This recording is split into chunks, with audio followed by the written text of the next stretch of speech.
자, 지질 구조를 확인해 보도록 하자. 지질 구조.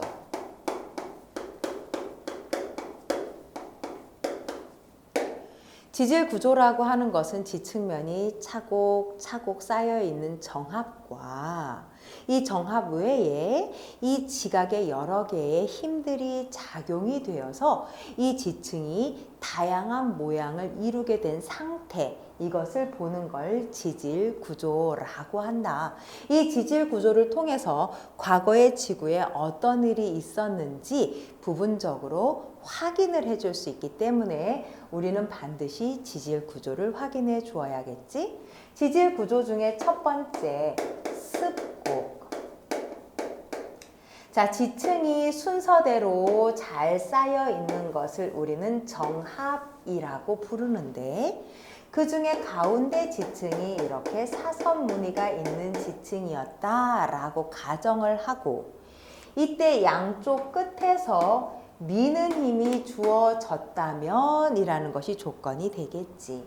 여기서 미는 힘이란 다른 말로는 횡압력이 되는 거야. 그래서 횡압력에 의해서 밀렸을 때 여러 가지 형태로 움직여질 수가 있겠으나 습곡이라고 하는 것은 지층이 휘어진 것을 이야기한다. 그래서 이렇게 지층이 휘어져 있으면 가운데 사선 무늬가 이렇게 휘어져 있는 모양으로 보여지겠지. 이렇게 휘어진 지층을 우리는 습곡이라고 부르는 거야. 자, 이 습곡을 부를 때 첫 번째, 이렇게 위로 올라와 있는 부분, 볼록하게 올라와 있는 부분을 우리는 배사라고 부르고, 오목하게 내려가 있는 부분, 이것을 향사라고 하고, 각 지층마다 배사 이렇게 연결이 될 거 아니야? 배사가 연결되어 있는 요것을 습곡축이라고 부른단 말이야. 그래서 이 습곡축이라고 하는 것이 면을 이루면 습곡축면이라고 하는데, 이러한 습곡축면이 어떠한 모양을 이루고 있냐에 따라서 습곡의 종류가 나뉘어집니다. 첫 번째, 정습곡. 정습곡이란 습곡축면이 정확하게 수직으로 이렇게 서 있는 구조다라고 얘기를 할 수 있겠지. 두 번째, 경사습곡. 경사습곡이라고 하는 것은 습곡의 습곡축면이 살짝 기울어져 있는 거야. 그래서 이런 식으로 옆으로 기울어져서 습곡축면이 이루어져 있는 것. 세 번째, 기울어진 각도가 더 심각하면 횡와습곡이라고 하여 거의 눕다시피 되어져 있는 습곡이 되겠지. 그래서 습곡의 축면을 따라서 이렇게 지나가겠다. 아, 여기가 조금 더 자세히 내려와야 될 것 같아. 이렇게 되어져 있으면 사실 지층을 부분적으로 이렇게 끊어서 봤을 때는 어떤 것이 더 오래된 것이고 더 젊은 것인지 알 수가 없단 말이야. 그렇지만 습곡 축면을 찾아서 봤더니 어떻게 되느냐? 이쪽이 더 오래된 과거의 지층이고 이쪽이 더 새로운 지층이 되더라 라고 해서 지층의 나이 순서를 확인해 줄 수가 있어. 그래서 습곡 축면의 기울어진 각도에 따라 정습곡, 경사습곡, 횡와습곡이라고 나뉘어지는 것이 바로 횡압력에 의해서 휘어진 습곡에 의해서 볼 수 있는 지질 구조가 된다. 자, 두 번째는 이렇게 미는 힘 또는 당기는 힘에 의해서 휘어진 수준이 아니라 아예 끊어지면 단층이라고 하는 형태가 생기게 되겠지? 아까처럼 다시 한번 정합이라고 하는 차곡차곡 쌓여있는 순서된 지층이 있었다라고 한번 해볼게. 자, 요 앞에 문제에서처럼 얘네들에게 바로 횡압력이 작용을 했다면 이라고 한번 해보자. 횡압력이 작용을 하면 양쪽에서 밀게 되잖아. 경사면이 있는데 밀게 되면 그 경사면의 위쪽인 아이가 이렇게 밀려 올라가게 될 거란 말이야. 그래서 이쪽에다가 우리가 그림을 이렇게 표현을 해줄 수가 있게 되네. 그리고 여기가 두 번째 지층이었던 사선 무늬의 빗금 지층이다, 이렇게 볼 수가 있겠지. 우리는 이때 경사면에 대해서 지면에 수직으로 선을 하나 내려놓고 그 중에 위에 있는 아이들을 우리가 상반이라고 부른다. 그 아래에 있는 것이 하반이 될 것이고, 지금처럼 상반이 하반 위로 밀려 올라가서 밀리는 힘, 즉 횡압력에 의해서 형성된 단층을 우리는 역단층, 중력 방향의 역행된 방향으로 이동한 단층이다 라고 이야기를 한다라는 거야. 그럼 이게 횡압력이 아니라 당기는 힘인 장력이면 어떻게 될까? 양쪽에서 당겨주게 되겠지. 당겨주면 지층이 또한 끊어질 거야. 자, 보자. 빗면에서 단층이 양쪽으로 당겨져서 벌어져. 그러면 아까처럼 경사면의 위쪽이었던 상반이 그대로 옆으로 이동을 한 상태에서 공중에 떠 있을 수는 없기 때문에 중력 때문에 아래로 이렇게 내려와 붙게 되는 모양을 보인단 말이야. 그림을 그려주면 바로 이렇게 만들어지는 그림이 되는 거지. 이해가 됐나? 역시 지면에 대해 수직으로 선을 그어주고 빗금면, 즉 단층면의 위에 쪽을 역시 상반, 단층면의 아래쪽을 하반이라고 불렀을 때 상반이 하반 쪽 아래로 흘러내리듯이 이동을 하게 되잖아. 우리는 이것을 바로 정단층이라고 불러. 그래서 경사면을 기준으로 올라갔느냐, 내려왔느냐, 이것이 바로 단층의 모양을 결정짓는 거야. 이런 쪽으로 그림을 그려도 마찬가지. 얘가 이렇게 내려와 있으니 정단층. 이렇게 그려지면 올라갔으니 역단층. 결국은 경사면 위에 있는 상반이 어느 쪽으로 이동했느냐, 이게 매우 중요하다는 거지. 근데 경사면이 기울어지지 않아서 얘네들이 위아래의 개념이 없이 움직이면 어떻게 될까? 그것을 우리는 수평 단층이라고 부르게 된다. 수평 단층은 지층이 앞뒤로 끊어진 걸 참 입체적으로 표현하기가 어렵구나. 앞뒤로 끊어졌다라면 단층면이 있으면 하나는 이쪽으로 하나는 이쪽으로 이렇게 간 단층면의 차이를 얘기해서 경사면이 따로 없이 수직으로 이렇게 앞뒤로 움직여지는 이러한 단층을 우리는 수평 단층이라고 불러.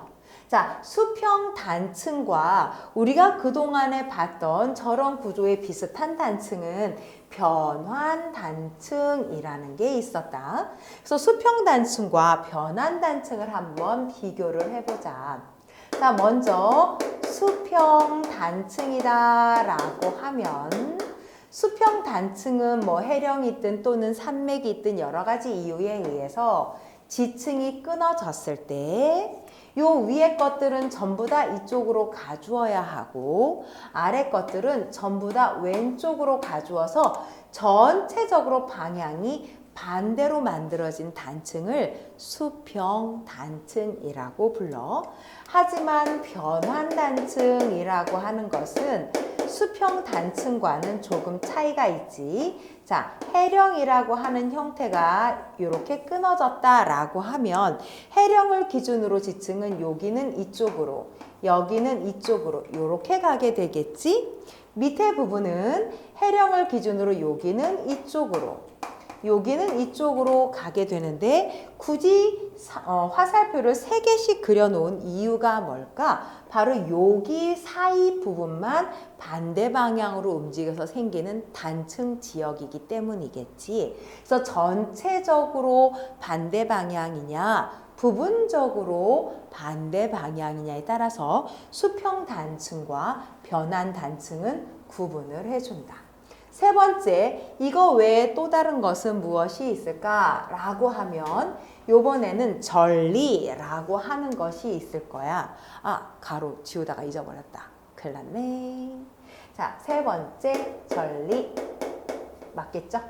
자, 전리라고 하는 것은 우리가 식어지면서 만들어진 암석의 모양이라고 하잖아. 기억하니? 예를 들어서 화성암의 경우, 화성암 같은 경우가 제주도 같은 경우에서 이 화성암에서 화성암의 마그마가 제주도의 산기슭을 따라 흐르다가 제주도 바다를 만날 때 그때 어떻게 돼? 위에서 아래로 뚝 떨어지면서 세로 무늬로 식어가던 줄무늬의 기둥 모양이 만들어지잖아.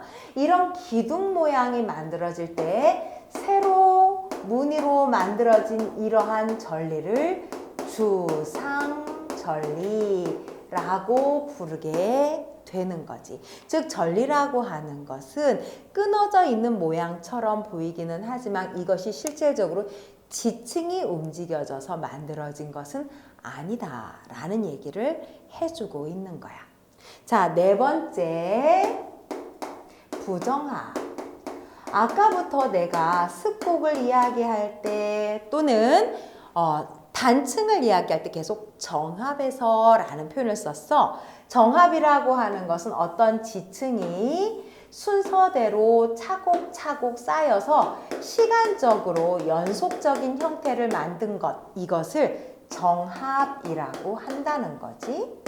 그런데 이렇게 정합이 된 얘가 어느 날 힘을 받았어. 그래서 그것 때문에 어떤 힘을 줬다고 할까?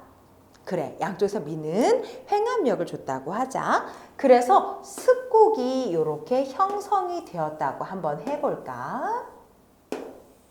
습곡이 형성이 된 상태에서 그대로 얘가 무엇을 받게 되냐면 바로 육지가 융기를 한번 하게 되는 거지.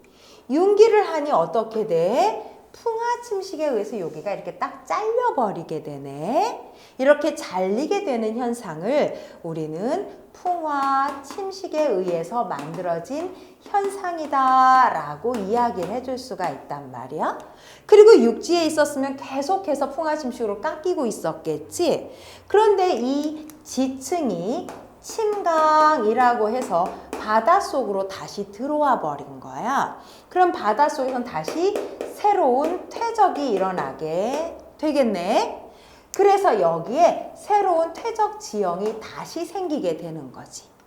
그러면 아래쪽에 있는 습곡과 위쪽에서 만들어진 지층 사이는 어떨까? 순서적으로 연속이라고 말할 수 있을까? 라는 거야. 우리는 요 사이를 불연속적이다 라고 이야기를 할 거야. 왜냐하면 융기가 돼서 풍화 침식을 받는 건 지층이 쌓인 것이 아니니까 그만큼의 지층이 사라지는 시간이 필요했고 다시 바다로 들어와 퇴적이 될 때까지 시간적 단절이 굉장히 길었을 거다라고 얘기를 하는 거지. 그래서 불연속적이고 시간적으로 단절이 되어 있는 이것을 정합이라고 부를 수가 없으니 정합이 아니다라고 하여 부정합이라고 부르게 되는 거야. 그래서 부정합이라고 하는 것은 특히 이 마지막에 이 부정합이 되어져 있는 두 개의 지층이 내 눈에 띄기 위해서는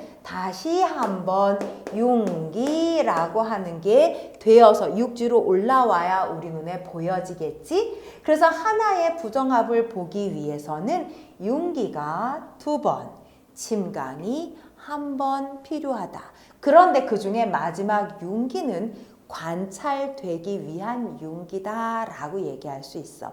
그럼 부정합이 꼭 하나씩만 있느냐? 그렇진 않아. 이런 시간적 단절, 육지와 바다가 왔다 갔다 하면서 생물계의 큰 변화, 생태계의 변화 또는 지각의 변화가 크게 나타난 상황이잖아. 대부분 이때 시대가 바뀌는 경향을 보여주겠지.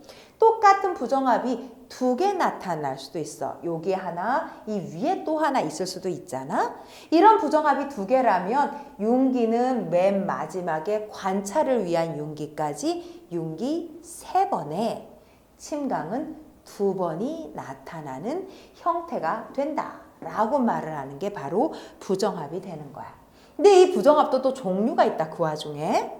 자, 부정합이라고 하는 것 중에 첫 번째는 바로 평행한 부정합인 거지. 그래서 평행하다라고 하여 평행부정합이라고 이름을 붙이고, 평행부정합은 이렇게 정합으로 쌓여 있는 구간 밑에 여기가 부정합 자리야. 근데 그 밑에 과거의 지층을 봤는데 그럼에도 불구하고 역시 나란하더라 이렇게 불러줄 수가 있어. 그래서 여기에 부정합 위치를 확인했음에도 불구하고 위아래의 지층이 나란한 평행한 부정합의 모양을 보여줄 수가 있다. 이것이 평행 부정합이 되는 것이고, 두 번째는 경사 부정합이라고 하는 게 있어. 경사 부정합이라고 하는 것은 또한 부정합 지층에 그 밑에 지금 보는 것처럼 습곡과 같이 지층이 이렇게 휘어져 있는 경사가 나타난 거야. 그래서 우리는 이것을 위에는 지층이 나란한 해수면에 나란한 방향으로 퇴적된 퇴적 지형이 있다면 그 밑에는 기울어져 있는 경사가 존재하네. 그러면 경사 부정합이로구나 이렇게 구별을 해줄 수가 있는 거지. 세 번째가 바로 난정합이라고 하는 거야. 역시 이 위의 지층은 똑같이 확인할 수가 있었는데 요 아래 지층에 방향을 따로 볼 수가 없었어. 왜냐하면 마그마가 들어와서 식은 심성암이라거나 갑자기 힘을 받아서 변형된 변성암이라거나 이런 것들이 나타내면서 일정한 방향을 보이지가 않았을 때 우리는 난정합이라고 부른다. 자, 마지막으로 네 번째 포획이라고 하는 것을 한번 해볼까? 포획이라고 하는 건 주로 화성암이 마그마의 상태로 관입을 쭉 하다가 식어서 만들어진 심성암의 경우 많이 보여지는데 이 지층이 있는 것 속을 끼어 들어오는 걸 포획이라고 하는 거야. 자, 무슨 얘기냐면 지층이 이미 이렇게 있었어. 근데 이 밑에서 갑자기 마그마가 솟아오르게 됐던 거지. 그래서 요 사이를 이렇게 끼어들게 된 얘가 포획암이 되는 거야. 관입암이 되는 거야. 실수할 뻔했네. 자, 관입암이 되는 거야. 그러면 얘가 관입암이라고 하면 이 관입암을 기준으로 옆에 예를 들어서 파란색의 지층이 이미 있었다 그러면 끼어들 때 깨끗하게 칼로 자르듯이 들어올 수는 없겠잖아. 그러니까 요 안에 이 파란색의 암석의 일부를 이렇게 가지고 들어올 거란 말이지. 그러면 얘가 포획되었다라고 해서 얘를 포획암이라고 부르는 거야. 무슨 얘기인지 알겠어? 그래서 지층에 마그마가 관입이 될 때 주변 지층의 암석들을 일부 가지고 들어와서 식게 되면서 동글동글 그 주변 암석들을 가진 상태로 식어 있는 암석 모양을 보여주는데 그때 안으로 가지고 들어와서 남아있는 암석을 포획암이라고 부른다라고 하는 거야. 알겠지?